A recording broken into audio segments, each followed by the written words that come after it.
السلام عليكم متابعين مصر زمان. تعالوا نسمع ونشوف موائد الرحمن في قصر الملك فاروق وليالي شهر رمضان. الملك فاروق ما كانش بيتناول وجباته في قاعة الأكل، كان في القصر مكان كبير عشان يقعدوا ياكلوا فيه، ليه قوانين وكل حاجة كانت فيه بنظام. ما بيقعدش في المكان ده غير لما يكون عازم كبار رجال الدولة والشخصيات الغريبة أو عامل مآدب ملكية، بيتجمعوا كلهم على مائدة الملك. وفي غير كده لما بيكون الملك لوحده الأكل بيتقدم له على ترابيزة صغيرة. وكانت حياة الملك الخصوصية بسيطة جدا. لما بيهل شهر رمضان بتتعمل موائد الرحمن في ساحة قصر عابدين طول ليالي رمضان، إفطار وسحور، بتبقى مستعدة لاستقبال العمال والفلاحين وعموم الشعب المصري وكل الناس اللي كانوا بيشاركوا الملك في مآدب الإفطار، ويفضلوا يسمعوا معاه آيات الذكر الحكيم من أكبر المقرئين.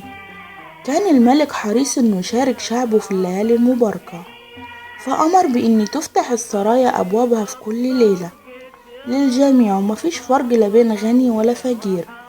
الشعب كله كان بيتجمع في القصر عشان مائدة الرحمن الملكية ويفضلوا يسمعوا القرآن.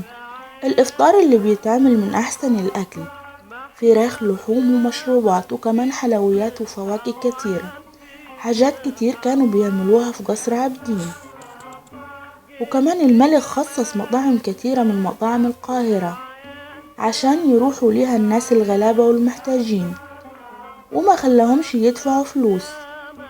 وكلف الإدارة الخاصة الملكية بدفع قيمة المأكولات من الإفطار والسحور اللي بتاكلوا الناس في المطعم. ما كانش بيمر أسبوع من أسابيع شهر رمضان من غير ما تتعمل فيه مآدب من المآدب الملكية اللي بقت عادة عند الملك، ولازم تتعمل كل سنة للعمال ورجال الجيش والضباط ومشايخ الطرق الصوفية والأئمة والطلبة الغرباء في مصر وكل الناس وعامة الشعب.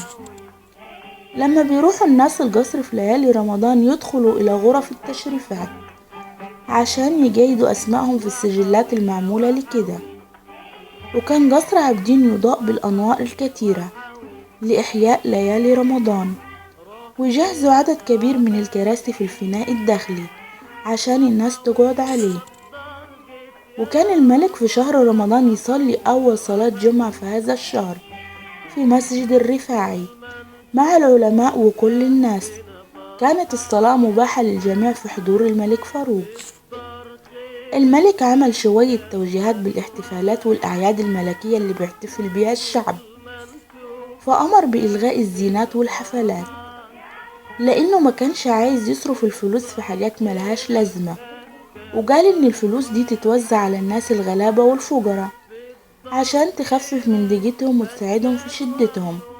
فالناس الغلابة فرحوا باللي عمله الملك.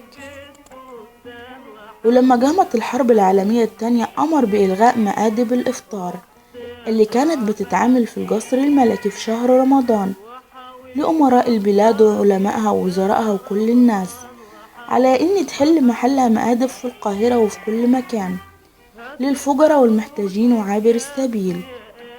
وده كان على حساب الجيب الخاص الملكي طول مدة شهر الصوم.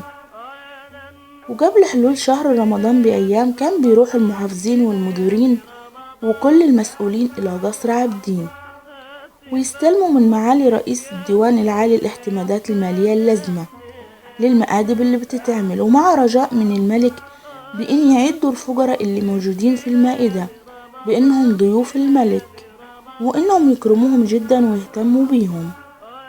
كان الملك يأمر الخاصة الملكية بتوزيع مبالغ من المال على العائلات الفقيرة عشان يحسوا بالعيد ويفرحوا بيه، وأمر بتوزيع مبالغ تانية من المال على كل بيت فقير في القاهرة وفي الأقاليم. رحم الله الملك فاروق.